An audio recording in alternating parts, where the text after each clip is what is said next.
At The Nocturnist, we are careful to ensure that all stories comply with healthcare privacy laws. Details may have been changed to ensure patient confidentiality. All views expressed are those of the person speaking and not their employer.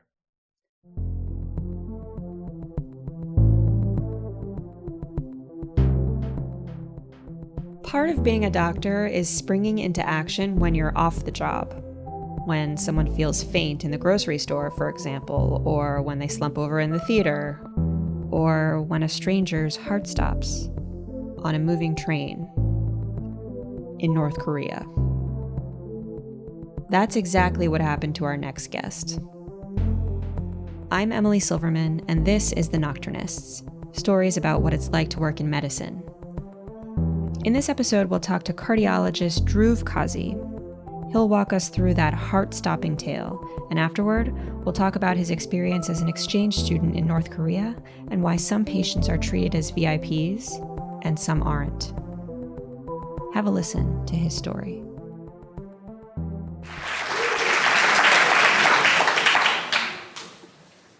Kazi, I think someone's having a heart attack. Well, as a cardiology fellow at that time, I'd heard those words on numerous occasions. But this time was different. I was on the Pyongyang Express, returning from North Korea to Beijing, China. We were a group of 12 students, mostly studying humanities. I was the one medical person on the team, who had spent a week in North Korea as part of an exchange program. We had studied North Korean history, had played a friendly soccer match at the local university, and, of course, visited the gargantuan communist monuments that dotted the capital.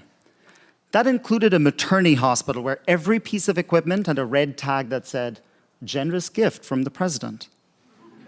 There was also the mandatory visit to this colossal mausoleum of Kim Il-sung, the founding president of North Korea, who was still the eternal president more than a decade after his death. Every night we returned to a high-rise hotel and had good laughs over bad beer. But in private moments, we reflected on the horrors of the day. The sunken cheeks of the people who were crammed into the trams on their way to work, even as the chubby smiles of their eternal leaders grinned from the lapel pins that they were all required to wear. All this talk of fertile apple plantations, even as we knew that in the 1990s there had been this destructive famine that had killed so many North Koreans that was the only way the country got out of the famine. They had food for those who survived. It was surreal, absurd, exhausting. The train ride back involved crossing a border that was a river between North Korea and China. On one side were abandoned fields and a Ferris wheel. On the other, these tall skyscrapers that marked China's rise into the global economy. Parallel to the train tracks was this pedestrian bridge that had been bombed in the Korean War, so that only half of the bridge now stood. The Chinese could walk halfway across the river and stand on this viewing platform and gawk at North Korea. The other half of the bridge was missing, so the North Koreans had nowhere to go. As our train crossed the border, we did this little celebratory dance of freedom, even though we'd actually just crossed into China. We'd had dinner, we're settling in for the night, when a grad student said, "Kazi, I think someone's having a heart attack." I rushed in the general direction. The toilet door was ajar, and outside lay an obese man flat on the floor, half naked. His pants bundled around his waist, no shirt on, and his scrawny travel companion was frantically trying to wake him up. I do what any self-respecting cardiologist would do in that situation. Without saying a word, I reach for the carotid pulse. There is none, so I start chest compressions and call for help in English. Two of the students I'm traveling with are trained in CPR, so we decide to take turns for chest compressions. One of them speaks Mandarin, so he translates for the train conductor to go get the first aid kit. I'm hoping for a defibrillator. The other speaks Korean, so we ask the travel companion, "What's going on? Does the patient have a medical history? How long has he been down?" His eyes wide with terror and his voice raised in panic, the man tells us that this is a senior member of the North Korean leadership.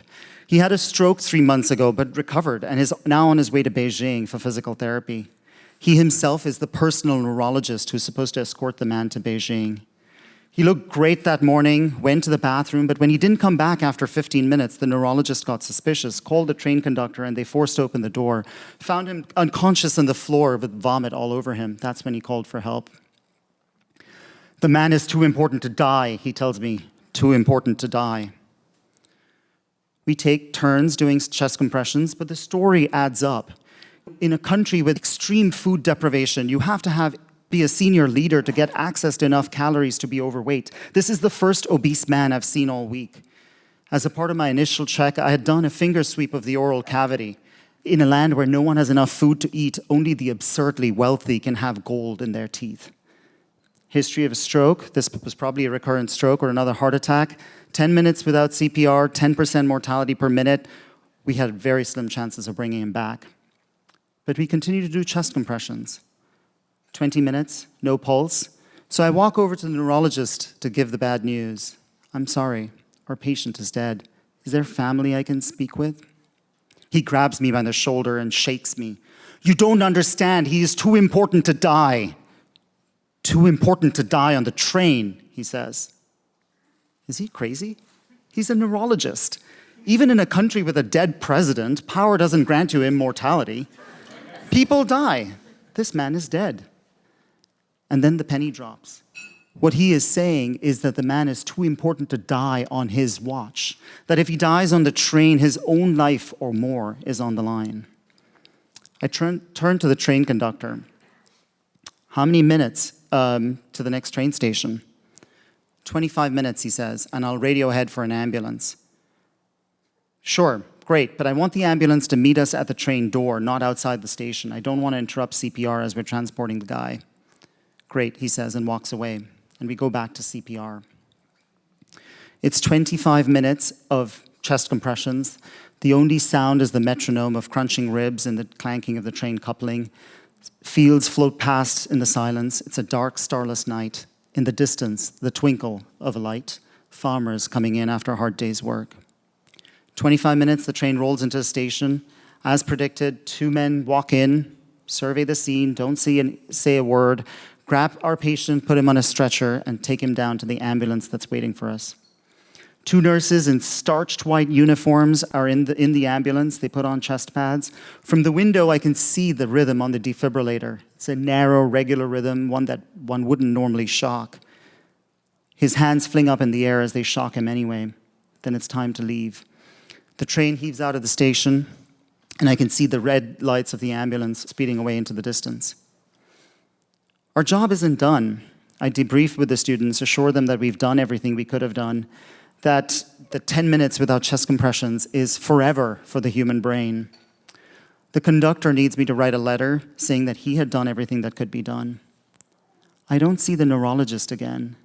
Maybe he hopped onto the ambulance, or maybe he didn't.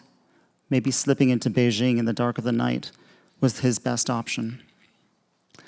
I lie awake on my sleeper berth, wondering about the week's events. Those gargantuan communist monuments I'd seen, the dead president smiling in his casket, the anonymous millions killed in the famine. I think about that maternity hospital that is bringing babies into North Korea's uncertain future. This code blue that we ran for 25 minutes of chest compressions on this dead body. I think about the mortal fear in the eyes of the now missing neurologist. Was I afraid? One of the students had asked me. No, my brain had just switched into doctor's mode and then it just felt like another day's work. But my mind kept wandering to that bridge across the river on the border, that half-bombed pedestrian bridge. A reminder, perhaps, of all the frontiers that death and dying can easily cross, and some that they do not.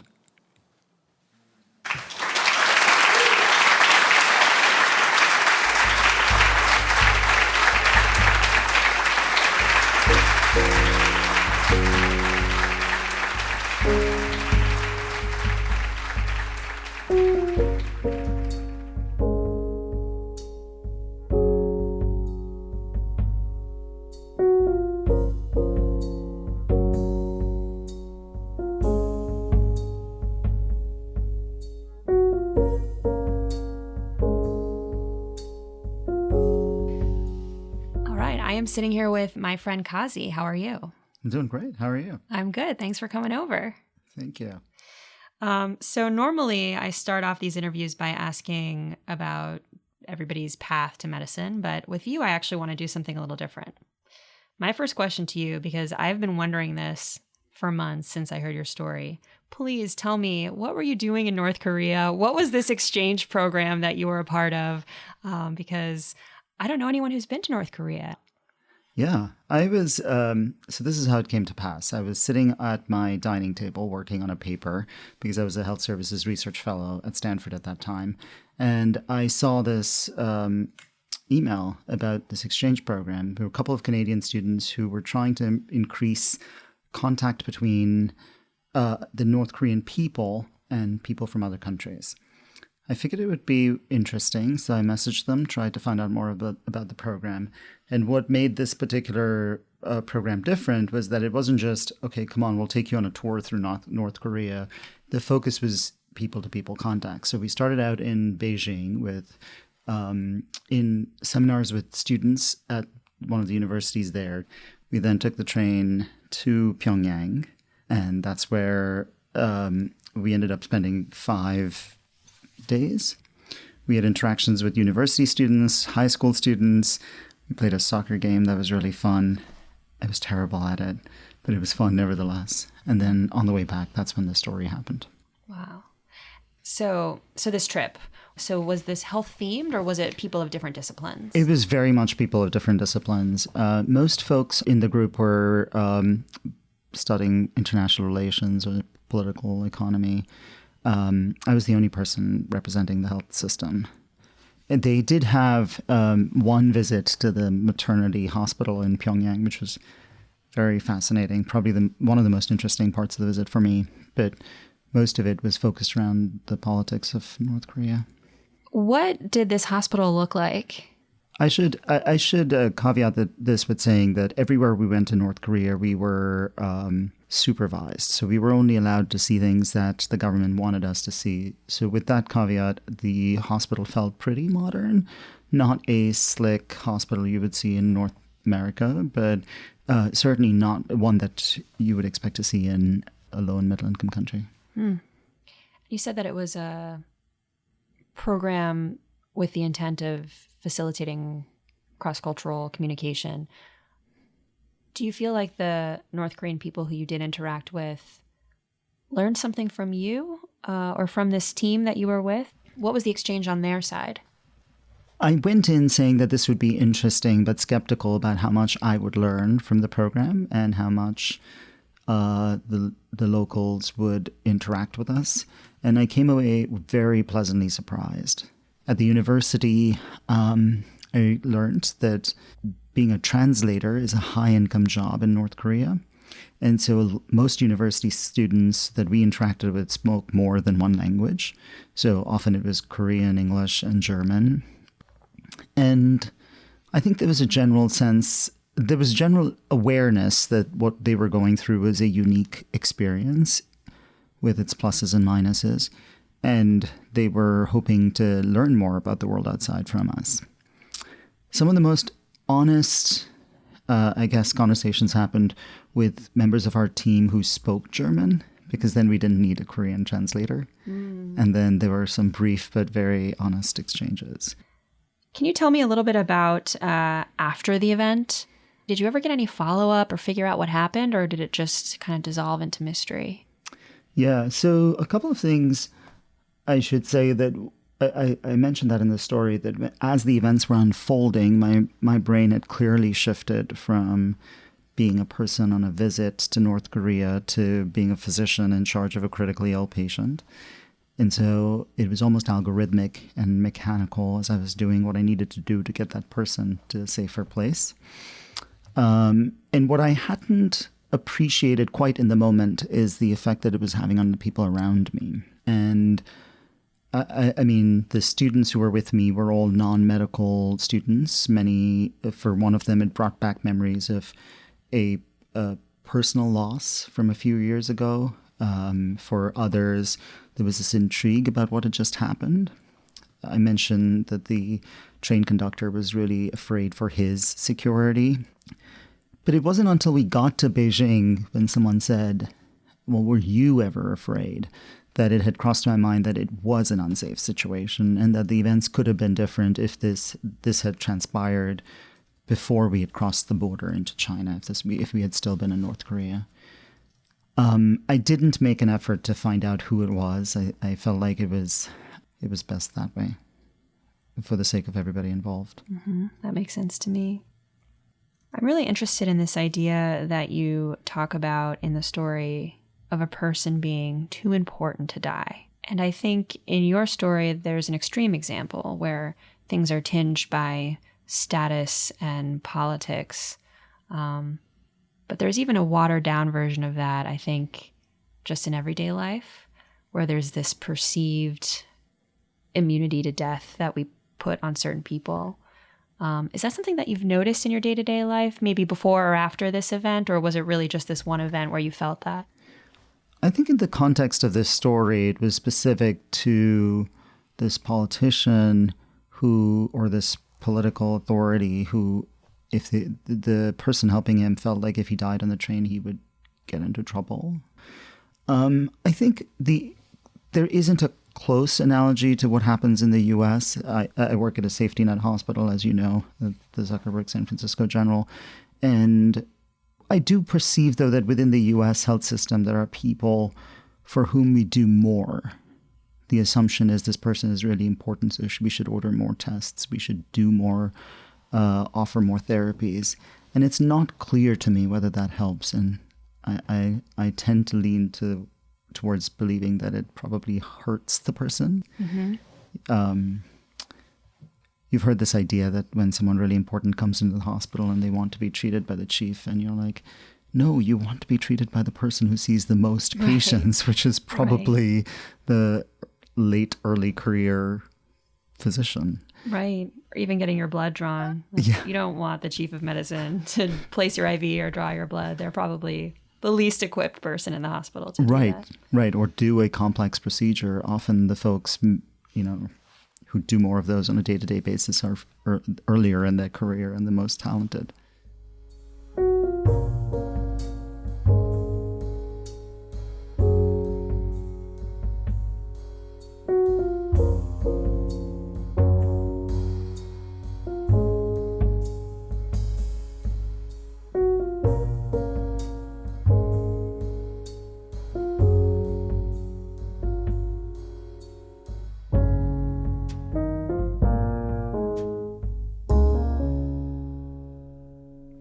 I'd like to talk actually a little bit about being a cardiologist. Sure. Because in one sense, cardiology is very simple. Mm-hmm. There's a heart. It's a pump. It has electricity that runs through it. It has some pipes. And it has some pipes where blood flows. And so I find that, super, super specialists, they're either an electrician, they deal with the electricity, or they're a plumber and they deal with clogged pipes in the heart. And could it get any more simple than that? But then on the other hand, I find that the nuances and the decision-making about testing and what to do and what not to do, and the fear of missing something cardiac, really adds muddiness and stress to the picture, both on the side of the patients and also on the providers. So anyway, could you tell us a little bit about why you chose cardiology, and then kind of what your thoughts are on the ambiguities in the field? Yeah. So as you know, I did my medical school in India. I grew up in India, and we did, I was 17 when I started medical school. I was 22 when I was done. And so it was a phase in, you were learning medicine where you weren't quite an adult. Mm-hmm. You hadn't had the life experiences that medical students here have had. And I ended up falling in love with cardiology because I had a very impressive professor who we admired, not just for his clinical skills, but also his bedside manner. That's what started my love affair with cardiology. And so I came to internal medicine with the idea that I was going to do cardiology. I think what you say is absolutely correct, that cardiology is, on the one hand, extremely simple and straightforward. 80% of what we do is not complicated. I would like to think it's 80% of what we do is easier than what an internist does. Because as an internist, you're trying to balance all of the systems in the body, all of the interactions with the medications, whereas I have one organ system to worry about. I think it's the remaining 20% that makes my job very interesting, because you end up in the zone of ambiguity, as you described it, trying to figure out of all the problems that the patient currently has, which of the problems is most likely to cause his shortness of breath.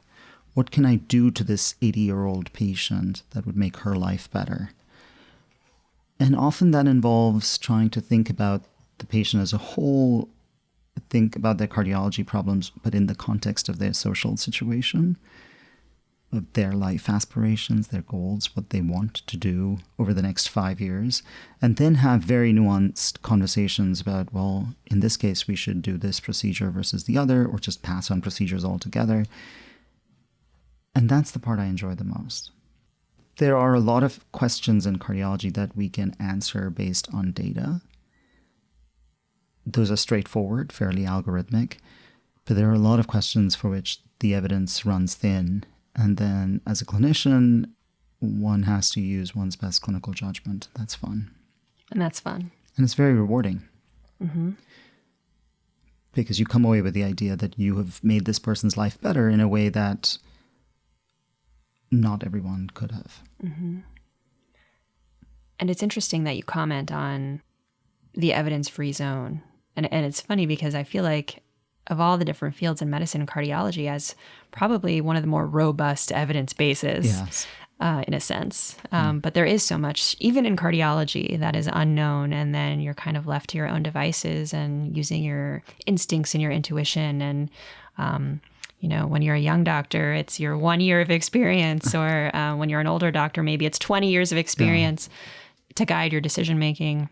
And it is fun. And I've never heard anyone describe it as fun, but I like that. I think that there's something about that that's really powerful. I should also add that I look at it from, I spend half my time doing research, and that half of me is a health economist.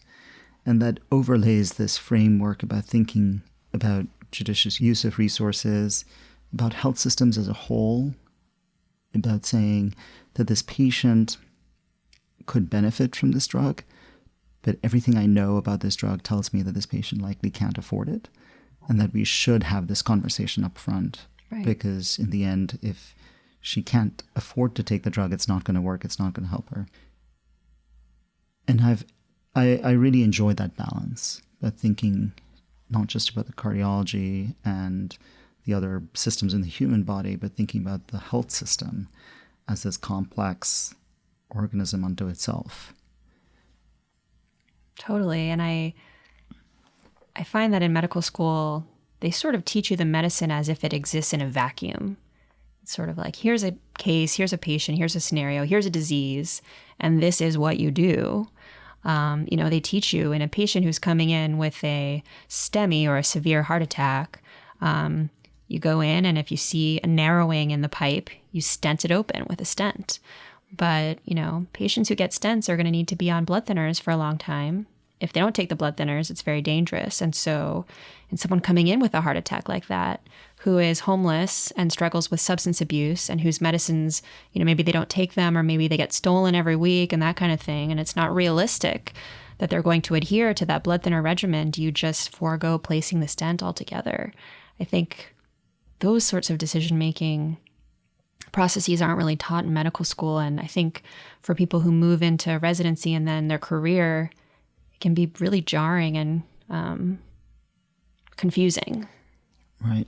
And in cardiology training in particular, the idea would be, yes, you would put in the stent because it's been shown in very large studies to improve survival and long-term outcomes. And so I think the answer might still be for that person to put in the stent. But then we need to figure out, along with the primary care practitioners, what support does this person need? What extra help can we provide to keep them on the right medications? And that is probably the most rewarding part of my job. Mm-hmm. That mission-driven spirit. The mission-driven spirit, but also the idea that the patient's inability, that particular patient that you described, his inability to take his medications or his inability to access healthcare in an quote-unquote idealized manner is also part of our problem. It is my responsibility and my commitment to that person to do what I can to help him navigate what at best is a broken system.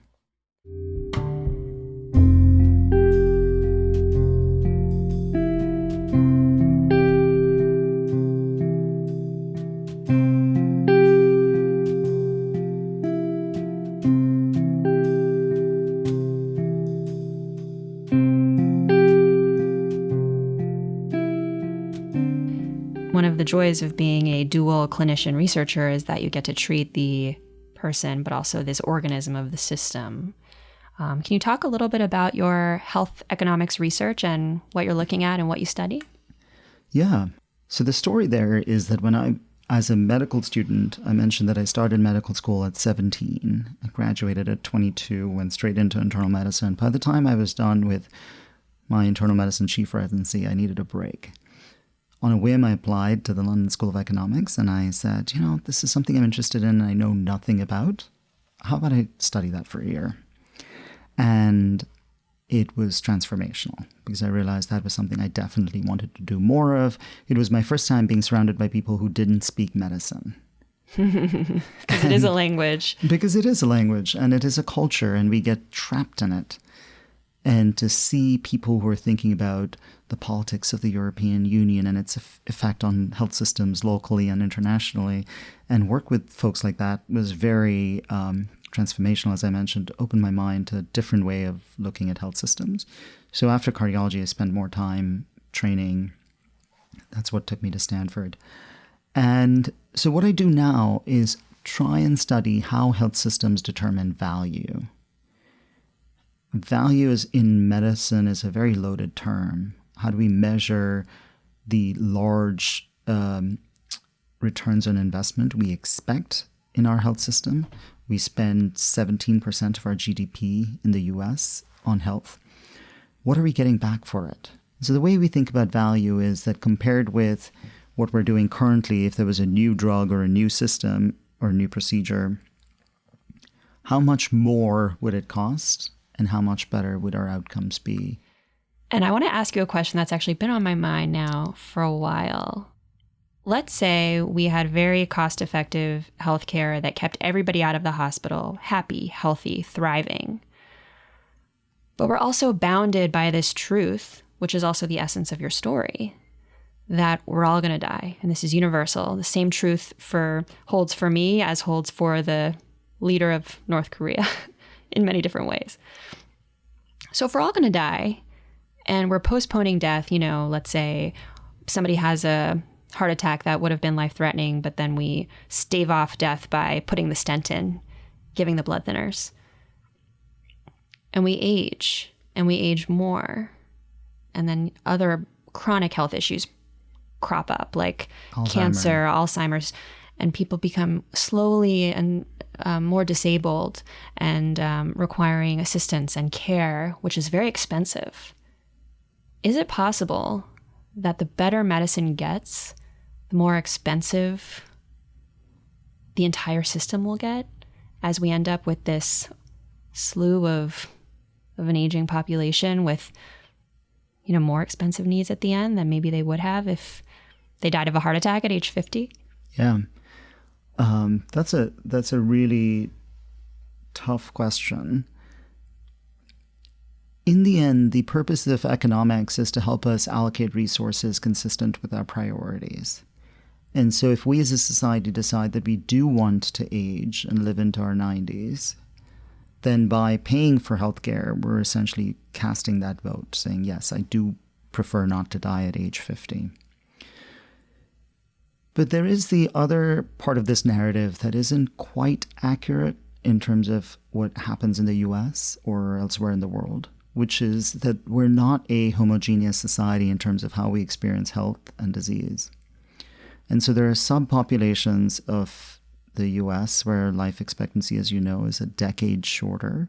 This could be a function of race, geography, zip code, gender identity. And so even though we think of healthcare as prolonging our life into the 80s and 90s, the truth is that in many parts of America, it's about prolonging your life into the 60s and 70s, which are pretty high quality years of your life if you're healthy. And so, we have to decide how far we want to go on pushing life expectancy as a country, but we certainly need to prioritize health investments in parts of the country that are suffering and are far behind the rest of us. And these disparities are pretty remarkable even in the Bay Area. So we think about when we talk about zip code related inequalities, the image that comes to mind is, the poor South, rural areas of the South that where blacks in particular have very high mortality compared with the general population.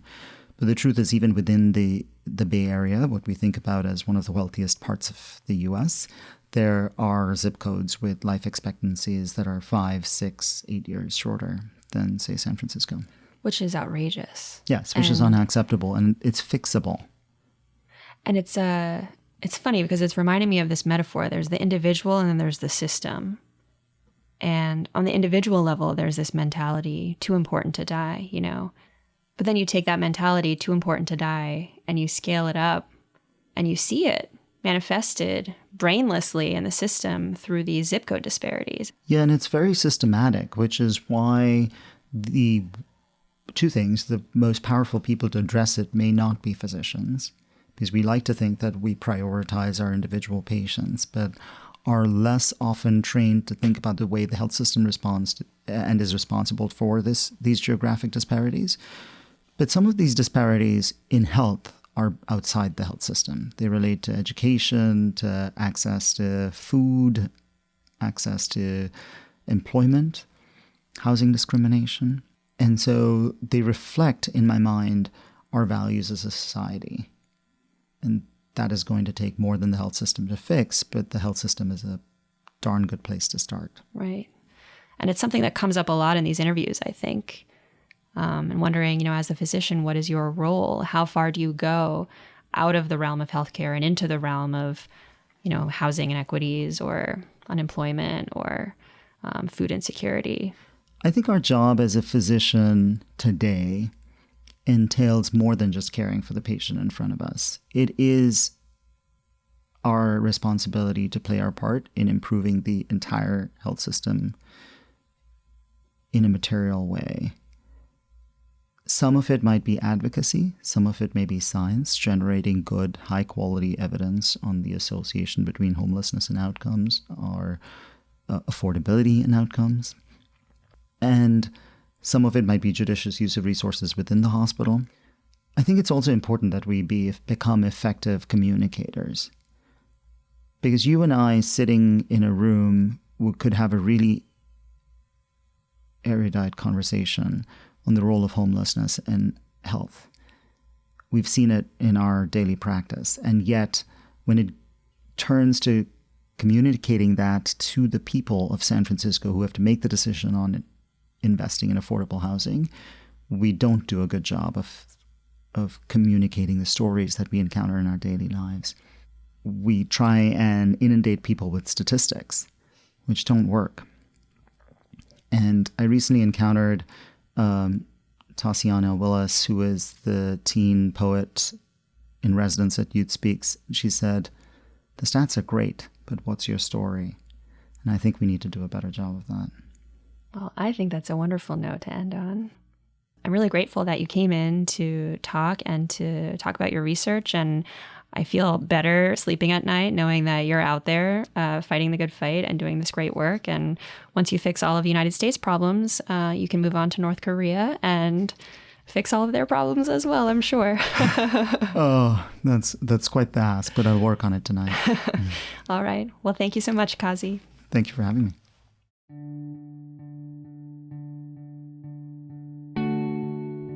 That was the brilliant Dhruv Kazi. And that's our last episode of the season. Wow. I want to thank you so much for listening to and supporting the Nocturnist podcast. Putting this show together was truly an adventure and a leap of faith and a labor of love, and I'm so proud of how far we've come since our first episode a few months ago.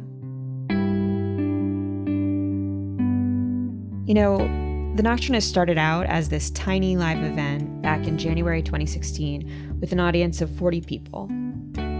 2 months ago, we sold out a theater of 360 seats. It's been a wild journey, and we're so excited to see where this project goes. But we really want these stories to reach a larger audience.